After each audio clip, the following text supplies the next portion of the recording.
Justice League Gods and Monsters is an epic DC animated event coming this summer, and we've got the one and only Bruce Timm here to talk about the movie and share a big announcement. But first, check out the trailer.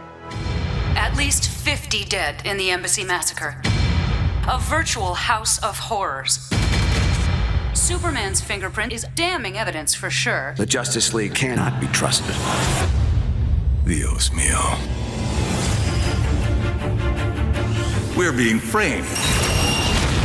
Someone's trying to screw with us, and they're going to be damn sorry. We could get a lawyer, or we can beat the hell out of them. I've been here before. This time, they're gonna have to kill me.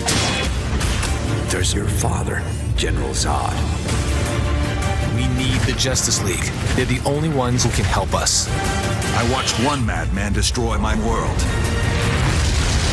I'm not going to let another harm this one. The whole world's coming down. Evacuate Metropolis. Someone once asked if I wanted to save the planet or rule it. Superman, Batman, Wonder Woman, I call upon you to give yourselves up. Today it's going to be hard to tell the difference. Your boyfriend has a lot of nerve. He's not my boyfriend. And yes, he does. The trailer for Justice League Gods and Monsters just came out, but it's not just about the film. This is a grander universe. What can you tell me about that? To tie into the release of the movie, there's also going to be a comic book series in daily digital installments. It's going to be one story for each of the main characters, and then one group adventure, which actually tells the story of how they got together and became the Justice League.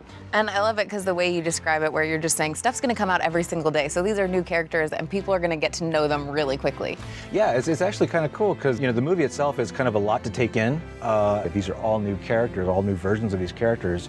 We have to let the audience know who they are, where they came from, and it was really kind of tough to figure out how we were going to do that within the scope of the movie, and then still have a villain plot and subplots and whatnot. So the comics really allow us to expand upon who exactly these people are, what their backgrounds were like. I mean, for example, Superman, first of all, he's the son of Zod instead of the son of Jor-El, and he was raised by a Mexican couple, and so we thought, well, there's all kinds of story potential there. It's like, that'd be really interesting to see what his upbringing would be like compared to like Clark Kent's upbringing in Smallville. Does he have a nickname? Because I feel like, I mean, you can't really call him Smallville. No. Well, it's actually funny. He didn't even have a name. I knew that we'd have to give him a name, a quote-unquote Clark Kent type moniker at some point, and I was just toying with a bunch of different names in my head and never really came up with one I liked. And then we were doing the comic, and I went, you know, by the way, he doesn't really have a human name. So I've came up with one, and hopefully this will work for you guys. And she was like, oh, thank God, because I was looking through the script going, where's his name? Where's his name? So he has a name. What is it about the Justice League that you were like, yes, I definitely want to go darker with this? What excited you about that? It's so funny because it wasn't really a deliberate desire to necessarily go dark, but at the same time, if you've got characters named Superman, Batman, and Wonder Woman who aren't Clark Kent and Diana of the Amazons and Bruce Wayne, it's like, well, okay, how are these new guys different? And it's like, well, yeah, all the rules that exist for the regular DC characters about, you know, this code against no killing, it's like, well, that's off the table. It's not that it's a grim, dour world. I mean, it definitely has an adult edge to it. A little bit more grit.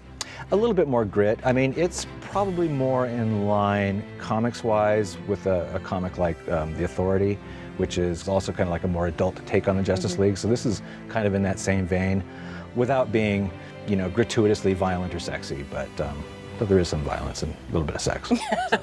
In addition to the movie and the digital comic, DC Collectibles is launching a Gods and Monsters action figure line, and we've got the exclusive premiere.